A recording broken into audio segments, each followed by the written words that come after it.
हर वक्त कड़क न्यूज आपके साथ। नमस्कार, मैं इकबाल सिद्दीकी। कड़क न्यूज में सभी का स्वागत है। बात करता हूं देश के अंदर जो राजनीतिक पार्टियां अपनी अपनी किस तरह से रोटियां सेक रही हैं, ये पूरे देश को मालूम है। लेकिन आम आदमी पार्टी के जो सांसद हैं संजय जी, इनका एक वीडियो वायरल हो रहा है अयोध्या के बारे में। ये खुद ही वीडियो सुनिए और खुद ही फैसला कीजिए क्या सच क्या गलत है। देखिए खास खबर हमारे कड़क न्यूज के सहयोगी मोहम्मद मुईद की। और किन परिस्थितियों में सारा का सारा मीडिया मोदी जी के साथ, चुनाव आयोग मोदी जी के साथ, पुलिस मोदी जी के साथ, सीबीआई मोदी जी के साथ, ईडी मोदी जी के साथ, income tax department Modi ji के साथ, पूरा तंत्र मोदी जी के साथ, सब कुछ मोदी जी के साथ था। लेकिन बावजूद इसके देश की जनता ने कहा हम तुमको 300 नहीं, 400 नहीं, 240 पे रोकेंगे, 272 भी नहीं देंगे। मैंने तो पूरे चुनाव में एक ही नारा दिया, जो लोग कह रहे हैं 400 पार, 400 पार, 400 पार, जनता कह रही है तड़ी पार, तड़ी पार, तड़ी पार। और कैसी पार्टी है ये, कितनी खतरनाक पार्टी है ये, कितना जहर, कितनी नफरत भरी है इनके मन में। पहले मुसलमानों को गाली दिया, फिर सिखों को गाली दिया, फिर ईसाइयों को गाली दिया, फिर बौद्धों को गाली दिया, फिर जाटों को गाली दिया, फिर मराठों को गाली दिया, फिर किसानों को गाली दिया, फिर पहलवानों को गाली दिया, अब अयोध्या वासियों को गाली दे रहे हैं, हिंदुओं को गाली दे रहे हैं। अरे अयोध्या में भगवान श्री राम ने तुमको हराया है, तुम्हारे अहंकार को तोड़ने का काम किया है। क्योंकि भगवान श्री राम का संदेश था कि मुझे रावण का भी अहंकार पसंद नहीं है, मोदी का अहंकार तो उसके आगे कुछ भी नहीं है। इतना अहंकार। क्या गाना गा रहे थे भाजपाई? जो राम को लाए हैं हम उनको लाएंगे। कह रहे थे कि नहीं कह रहे थे? भगवान श्री राम की इतनी छोटी फोटो, मोदी जी की इतनी बड़ी फोटो, मोदी जी बड़े भगवान बन गए, तुमका हाथ पकड़ के लेके जा रहे थे। और मैं अवध का ही रहने वाला हूं, सुल्तानपुर कुशभवनपुर जिसको कहते हैं, रामपथ गमन मार्ग है एक, रामपथ गमन मार्ग अयोध्या से लेके चित्रकूट तक। तो अयोध्या हारे, सुल्तानपुर हारे, प्रतापगढ़ हारे, प्रयागराज हारे, कौशाम्बी हारे, चित्रकूट हारे, रामपुर हारे, सीतापुर हारे, सभी जगह इनका सफाया हो गया, सफाया। और मैं कहता था चुनाव के पहले कि भाजपाइयों हर जगह भ्रष्टाचार करना, प्रभु श्री राम के मंदिर में चंदा चोरी मत करना। मैंने समझाया था भाजपाइयों को, मैंने कहा था भाजपाइयों, अगर हमारे गांव में कोई मंदिर का पैसा खा लेता है, पूरे सारे लोग मिलकर उसका बहिष्कार करते हैं। अयोध्या के लोगों ने देखा भगवान श्री राम के नाम पे लोग चंदा चोरी कर रहे हैं, वहां से इनका सफाया करने का काम किया। बोले चंदा चोरों की खैर नहीं है, चंदा चोरों की खैर नहीं। क्या कह रहा था इनका एक प्रवक्ता? कहता है भगवान जगन्नाथ जो है वो नरेंद्र मोदी के भक्त है। संबित पात्रा ने कहा, गलत तो नहीं कह रहा हूं मैं, कहा ना, कहा, कहने लगा भगवान जगन्नाथ नरेंद्र मोदी के भक्त है।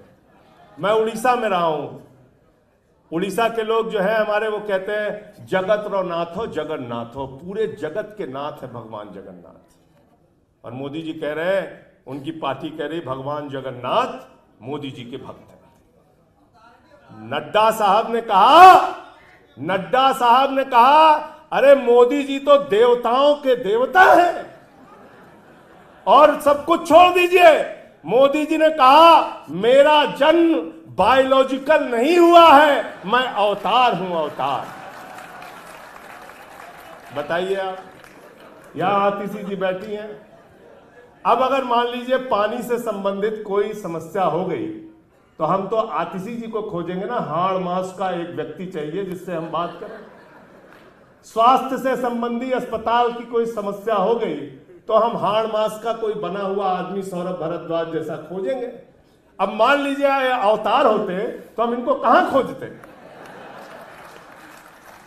अब हम लोग जाएंगे प्रतिनिधि मंडल लेके, सांसदों का हमारे साथ संदीप पाठक होंगे, सब लोग मिलके जाएंगे कि भाई किसानों को एमएसपी दो, किसानों को एमएसपी दो। बोले भगवान से तो आप मिल ही नहीं सकते, वो तो अवतार है, जब मन होगा उनका आएंगे। तो प्रधानमंत्री जी हमारे अवतार हैं, अवतार है। 240 पे रुक गए हैं।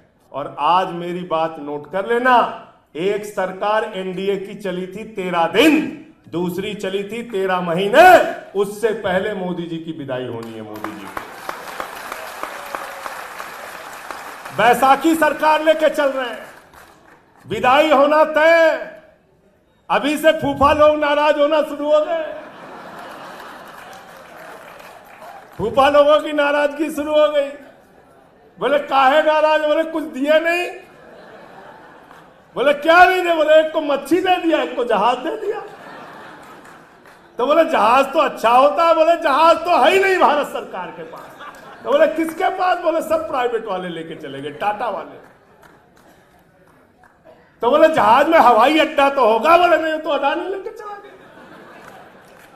तो जहाज विभाग किसी काम का नहीं, मच्छी विभाग किसी काम का नहीं।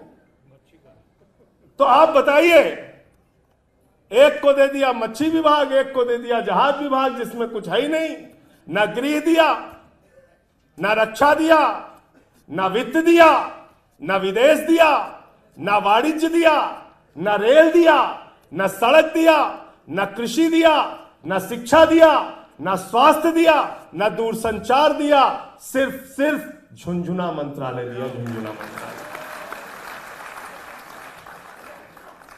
तगड़ी नाराजगी चल रही है। मैं तो समझा रहा हूं टीडीपी वालों को और जेडीयू वालों को भी कि भैया सब कुछ करना, स्पीकर अपने पास रखना, वरना कितनी पार्टी ये लोग तोड़ेंगे।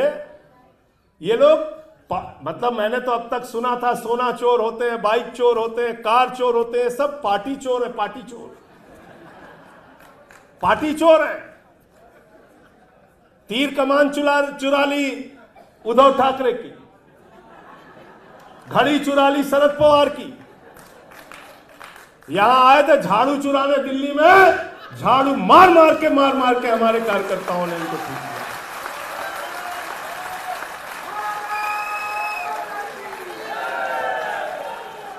एक को पंजाब में ले जा पाए, एक को पंजाब में ले गए। हमारे सांसद को बीजेपी से चुनाव लड़ाया, क्या हाल हुआ संदीप भाई उसका? हार गया ना। क्या नंबर पे था? दूसरे कि तीसरे नंबर पे पहुंचा दिया जनता ने। एक यहां पे गए थे हमारे मंत्री जी, उनको कितना वोट मिला भाई? 5000 वोट सांसदी के चुनाव में मिला। इसलिए मैं कहना चाहता हूं, इस पार्टी का एक रिकॉर्ड बहुत तगड़ा है।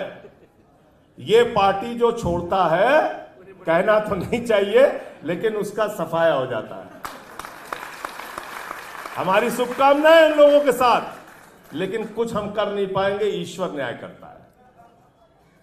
यह हुआ है, आप उठा के देख लेना, मैं नाम नहीं लूंगा, आप अपने दिमाग से खुद सोच लेना आज जाके। जिसने ने भी, वो देखो पीछे से नाम ले लिया, पीछे से नाम ले लिया, मैं किसी का नाम नहीं लूंगा। तो मैं सिर्फ ये कहना चाहता हूं, ये पार्टी चोर लोग हैं। और ये मैं तो बार बार कहता हूं, हमारे आपस के मतभेद होंगे, कमरा बंद करेंगे, खुद झगड़ा कर लेंगे, एक दूसरे को सुना लेंगे। संजय सिंह आपका ये ठीक नहीं लगता, ठीक है भाई सही कर लेंगे। आपकी ये चीज पसंद नहीं है, ऐसे कर लो, ऐसे कर लो, सब सुन लेंगे सारे हमारे जितने लीडर हैं, क्योंकि हम परिवार हैं। लेकिन हमारे परिवार के सदस्य को, भाइयों में कई बार गांव में दीवार खड़ी हो जाती है कि नहीं, झगड़ा होता है भाइयों में आपस में। लेकिन अगर पड़ोसी कोई लाठी लेके आता है तो दोनों भाई मिल के मारते हैं उसको। होता नहीं होता बताओ? होता है कि नहीं होता है? तो हम आपस में जो भी मतभेद होगा, जो भी बातचीत होगा, जो भी एक दूसरे से गुस्सा नाराजगी होगी, हम बैठेंगे घर के अंदर, उस सारी नाराजगी को दूर करके गले मिलके, लेकिन अगर कोई हमारे नेता अरविंद केजरीवाल को आंख दिखाने के लिए आएगा तो सीना तान के उसके लिए लड़ने के लिए आगे चलेंगे, और उसमें हम कभी पीछे हटने वाले। वादा है ना? इस बात का वादा है। तो जैसे 15 जीते, जैसे 20 जीते, वैसे ही 25 में अपना परचम लहराना है। 13 में भी आप जीते थे, 13 का तो सबसे मुश्किल चुनाव आप जीते थे।